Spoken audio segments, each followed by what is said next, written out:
Tony Awards are tomorrow evening, the biggest night for Broadway. Musicals usually get most of the attention, but there is a timely play that's already won the Pulitzer Prize for drama, and it is up for 3 awards. Jamie Wax is here with the story. Good morning, Jamie. Good morning, Alex. Yes, the Broadway play Sweat perfectly captures, and some say predicted, some of the most important and divisive issues of our times, such as race, class, and immigration. Research, humanity, and tremendous talent combine on stage in a powerful take on the plight of the American working class. Hey, Cynthia, can you drive Jessie home? Hell no! She's the designated driver. Jessie! Sweat takes place almost exclusively inside a bar. It's the happy hour hangout of union workers in a Reading, Pennsylvania steel factory.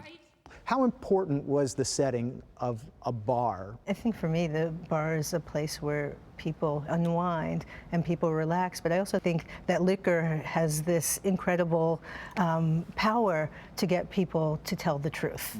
Lynn Nottage is the playwright of Sweat, which is directed by Kate Wawrinski. When I was writing the play, I really felt like I was holding a hammer in my hand just because I was so angry about the fact that there was this huge swath of America that was not being seen. President Clinton has added to his reputation as the comeback kid by resurrecting NAFTA when it was all but written off. Sweat alternates between 6 years after the North American Free Trade Agreement became law.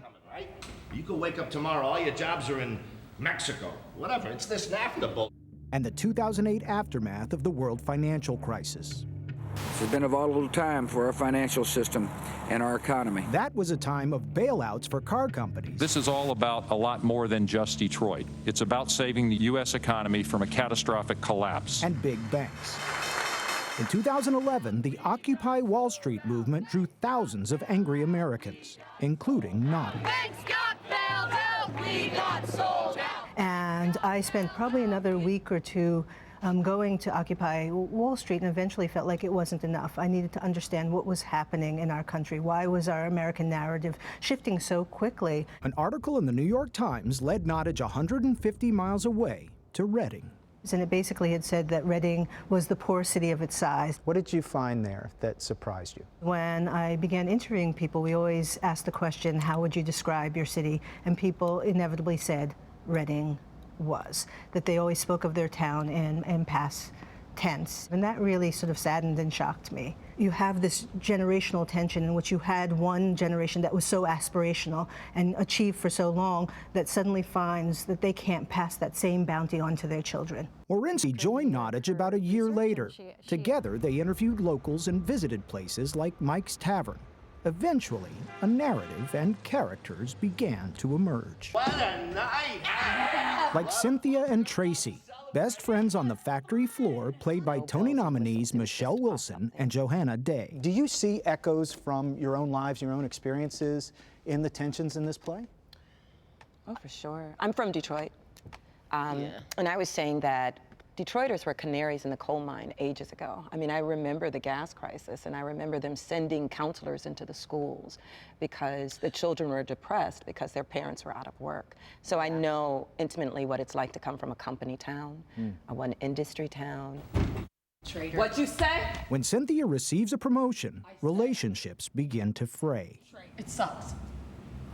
And I bet you they wanted a minority. I'm not prejudiced, but that's how things are going these days. I got eyes. They get tax breaks or something. When she says, when her character says, They're gonna ask everyone to take a pay cut to save jobs.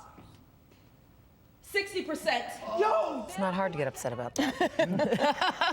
Very real. It's very real. And insurance and your pension and your, I mean, this is the majority of the world. Yes. What this play, these people in this play. 3 generations of loyalty to the same company. Well, this is America, right? Sweat was originally commissioned by the Oregon Shakespeare Festival. As the play moved from Oregon to the Public Theater in New York, America first, okay? the political landscape began to shift and intersect with the script.